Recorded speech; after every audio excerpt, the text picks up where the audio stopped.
안녕하세요. 여러분들에게 새로운 취미의 세계로 입문의 첫 발걸음을 안내해드릴 하비가이더 닥터 에드윈입니다.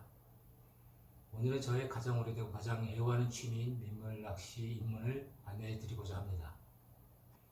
첫 번째 시간에 오늘은 민물 낚시를 하려면 필요한 낚싯대를 비롯한 기본적인 필수 소품들을 소개하고 그 소품들의 용도에 대해 말씀드리고자 합니다. 낚시 소품은 제가 알기로는 수천 가지 이상이 있지만 오늘 제가 소개해드릴 소품을 준비하신다면 민물 낚시를 즐기시는데 전혀 문제가 없겠습니다. 민물 낚시는 고기를 잡는 손맛의 즐거움도 있지만 잔잔한 호숫가에서 다양한 새의 노랫소리를 들으면서 즐기는 낚시의 멋진 정취는 고기를 잡는 즐거움 못지않는 매력이라고 할 수 있습니다. 그러면 낚싯대부터 먼저 소개를 해드리도록 하겠습니다. 보시는 것처럼 낚싯대에 다양한 준비되어 있습니다. 이 낚싯대들은 주로 붕어를 낚는 연질, 즉 아주 부드럽게 휘어지는 연질대로서 그 길이에 따라서 7개의 종류로 나눠져 있습니다. 낚싯대는 가장 짧은 데인 1.5칸서부터 가장 긴 데인 3.9칸으로 지금 7대의 낚싯대가 준비되어 있는데요. 이 칸이라고 하는 것은 우리나라 그 길이의 척도로서 한 칸은 1.8m라고 보시면 됩니다. 그래서 두 칸일 경우에는 1.8m 곱하기 2니까 3.6m가 되겠습니다.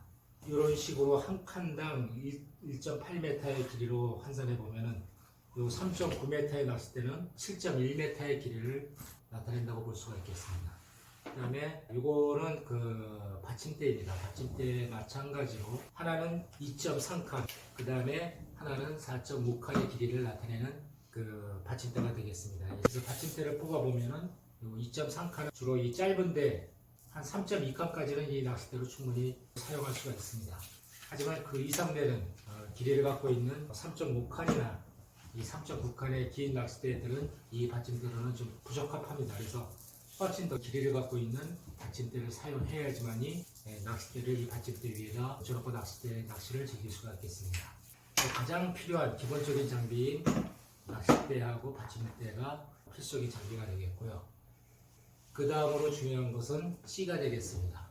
그래서 지금 다양한 이물찌가 있는데 이거는 제 부력에 맞게 어떤 추를 달아야 될지를 정리해 놓은 것입니다. 나중에 찌 맞춤은 다음 시간에 한번 더 자세히 한번 말씀드리도록 하고요.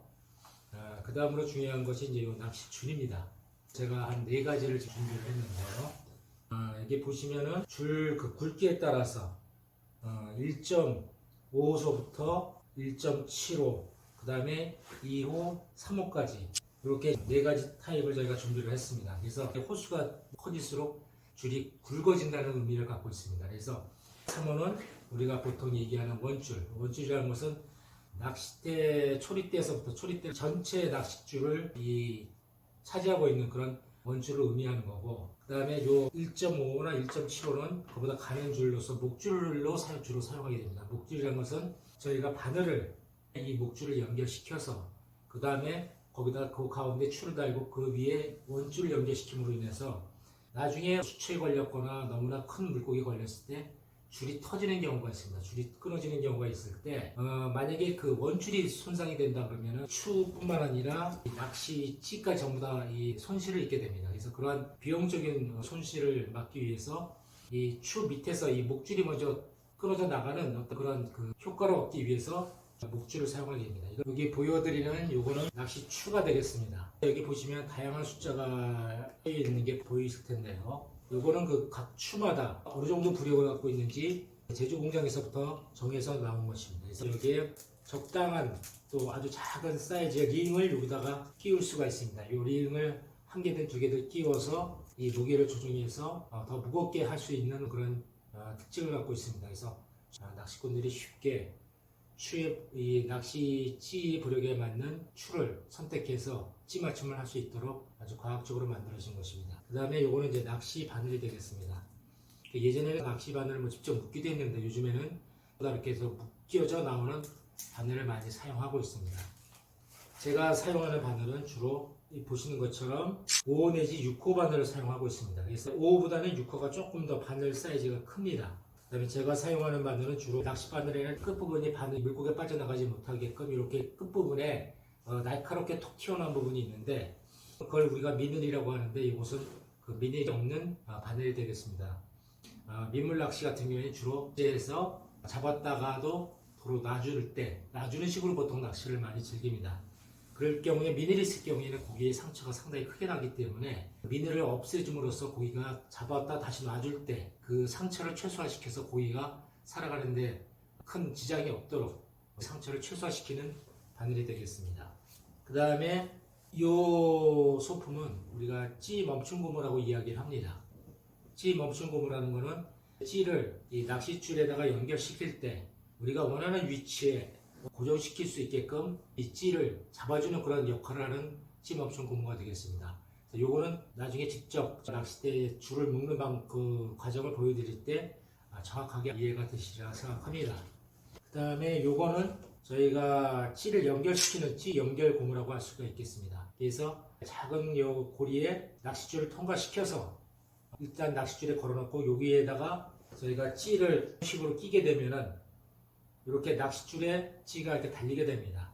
그래서 수심에 따라서 얘가 이 낚싯줄을 통과해서 올라가거나 내려갈 수 있도록 만들어서 저희가 원하는 그 수심에 맞춰서 찌를 고정을 시킬 수가 있겠습니다. 그 다음에 우리가 보통 요거 병원에서 많이 쓰던 경자라고 하는 가위인데요. 그래서 요거는 그 끝에 이 잠금 장치가 있습니다. 그래서 요거는 저희가 바늘을 뺄 때 많이 사용하게 됩니다. 그래서 만약에 깊이 이 고기가 바늘을 삼켰을 때는 요걸 이용해서 바늘 잡아서 살짝 돌려주면 쉽게 뺄 수가 있고 상처를 덜 받을 수가 있겠습니다.